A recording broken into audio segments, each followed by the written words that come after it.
আসসালামু আলাইকুম। ঘরকন্যা চ্যানেলে সবাইকে স্বাগত। আজকে কচুরলতি পরিষ্কার করে দেখাবো। কচুরলতি আমাদের সবারই কম বেশি পছন্দের একটি খাবার, কিন্তু এটি পরিষ্কার করা খুবই ঝামেলার একটা কাজ।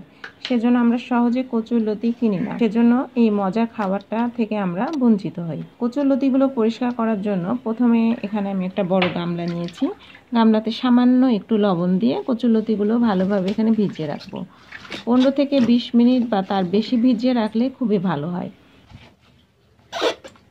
আজকে দুইটি ভিন্ন পদ্ধতিতে কচুরলতি পরিষ্কার করে দেখাবো। এখন প্রথম পদ্ধতি দেখাচ্ছি।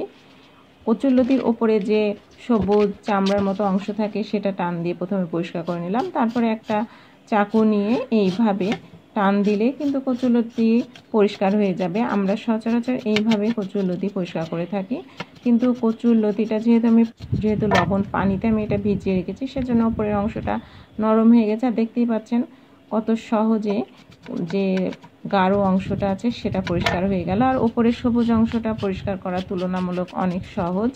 আমরা এখানে চাকু, বটি বা যে কোনো পাতলা চামচ আছে সেগুলো ব্যবহার করে খুব সহজেই কচুরলতিটা পরিষ্কার করে নিতে পারি। বা আমরা অনেক সময় যে ট্যাবলেট বা ক্যাপসুল খাই, তারপরে যে খোসাটা ফেলে দিই, সেটা দিয়েও কিন্তু খুব সহজেই কচুরলতি পরিষ্কার করে নেওয়া যায়। কচুরলতি পরিষ্কার করার সময় হাত চুলকায়, সেজন্য হাতে একটা গ্লাভস পরে নেওয়া ভালো। আর যদি বাসায় গ্লাভস না থাকে তাহলে হাতে খুব ভালোভাবে তেল মেখে নিতে হবে, তাহলেও অনেক উপকার পাওয়া যাবে। সচরাচর আমরা বাজার থেকে কচুরলতি কিনে এনেই সেটা পরিষ্কার করতে বসে যাই, যেহেতু তখন কচুরলতিগুলো শুকনো থাকে, সহজে পরিষ্কার করা যায় না। বিশেষ করে নিচের যে গাঢ় অংশটা থাকে সেটা তো একদমই পরিষ্কার করা যায় না, কচুরলতির সাথে শক্তভাবে লেগে থাকে। আর এভাবে যদি পানিতে ভিজিয়ে আমরা পরিষ্কার করি তাহলে খুব সহজেই কচুরলতিগুলো পরিষ্কার করে নেওয়া যাবে।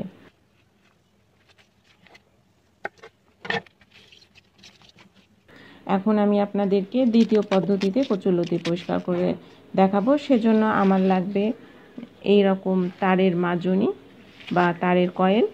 এই মাজনি বা কয়েল দিয়েও কিন্তু খুব সহজে কচুরলতি পরিষ্কার করে নেওয়া যায়।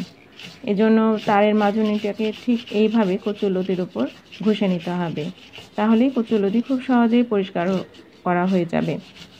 আজকে আমি দুইটা পদ্ধতি দেখালাম। আপনাদের কাছে যেটা ভালো লাগে আপনারা সেটা ফলো করে কচুরলতি খুব সহজেই পরিষ্কার করে নিতে পারেন। আর কচুরলতিগুলো অবশ্যই কিন্তু পানিতে ভিজিয়ে রাখতে হবে। ছোটোখাটো এই টিপসগুলো ফলো করলে খুব সহজেই কচুরলতি পরিষ্কার করে নেওয়া যায়। এভাবে আমি সবগুলো কচুরলতি পরিষ্কার করে নিয়েছি। কচুরলতিগুলোকে ভালোভাবে পরিষ্কার পানি দিয়ে ধুয়ে নিয়েছি। এখন আমি এটা আমার পছন্দ মতো সাইজে কেটে নেব। আজকে ইলিশ মাছের মাথা দিয়ে কচুরলতি রান্না করে দেখাবো। এটি সবারই ভীষণ পছন্দের একটি খাবার। ইলিশ মাছের মাথাতে প্রচুর পরিমাণে কাঁটা থাকে, আর ইলিশ মাছের মাথাটা কিভাবে কাঁটা শূন্য করেছি সেটাও আমি আপনাদেরকে দেখাবো। আমি সবগুলো কচুরলতি কেটে নিয়েছি। এখন একটা কড়াইতে পরিমাণ মতো সরিষার তেল দিয়ে পেঁয়াজ দিয়ে সামান্য একটু ভেজে নেব। আর ইলিশ মাছের মাথাটা আমি প্রেসার কুকারে খুব ভালোভাবে সিদ্ধ করে নিয়েছি। ইলিশ মাছের ভিতরে যে কাঁটাগুলো থাকে সেগুলো নরম হয়ে যাবে।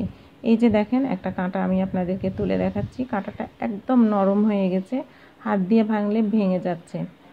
এভাবে ইলিশ মাছের মাথা যদি প্রেসার কুকারে বা যে কোনো একটা হাঁড়িতে রেখে অনেকক্ষণ সিদ্ধ করে নিই, তাহলে ইলিশ মাছের মাথাতে যে কাঁটা থাকে সবগুলো গলে যায়। এটা তখন ছোট বড় সবাই খেতে পারে। মাথা থেকে পানিটা অনেকটা শুকিয়ে এসছে। এখন এখানে হলুদের গুঁড়া দিয়ে নিচ্ছি, আর সামান্য একটু দিয়ে নিচ্ছি ধনের গুঁড়া। এখন দিচ্ছি আমচুরের গুঁড়া। 2 চামচ আমচুরের গুঁড়া দিয়ে নিতে হবে, কারণ কচুরলতি দিলে সেটা গলা ধরে, আমচুরের গুঁড়া দিলে গলা ধরবে না। এখন শুকনা মরিচের গুঁড়া দিয়ে নিচ্ছি, আর এখানে আমি স্বাদ মতো লবণ দিয়ে নিয়েছি। ভালোভাবে কষানো হয়ে গেলে কচুরলতিগুলো দিয়ে নিলাম। ভালোভাবে নেড়েচেড়ে এটা ঢাকা দিয়ে রেখে দিতে হবে, আর মাঝে মধ্যেই এভাবে উল্টিয়ে পাল্টিয়ে নেড়ে দিতে হবে। যখন কচুরলতিগুলো সিদ্ধ হয়ে যাবে আর চারদিক থেকে এইভাবে তেল চলে আসবে, তখনই বুঝতে হবে যে রান্নাটা হয়ে গেছে। আমার রান্নাটাও শেষ হয়ে গেছে, এখন এটা পরিবেশন করে দিতে হবে। এই যে আমার ইলিশ মাছের মাথা দিয়ে কচুরলতি রান্না কমপ্লিট। আর এটা খেতে ভীষণই সুস্বাদু। আর যেহেতু এটা আমি কাঁটা শূন্য করে নিয়েছি, সেজন্য ছোট বড় সবাই এটা খেতে পারবে। ভিডিওটা ভালো লাগলে একটা লাইক করে দিবেন, আপনাদের কোনো মতামত থাকলে কমেন্টস করে জানিয়ে দিবেন। আজকে এই পর্যন্ত, সবাই ভালো থাকবেন, সুস্থ থাকবেন, আল্লাহ হাফেজ।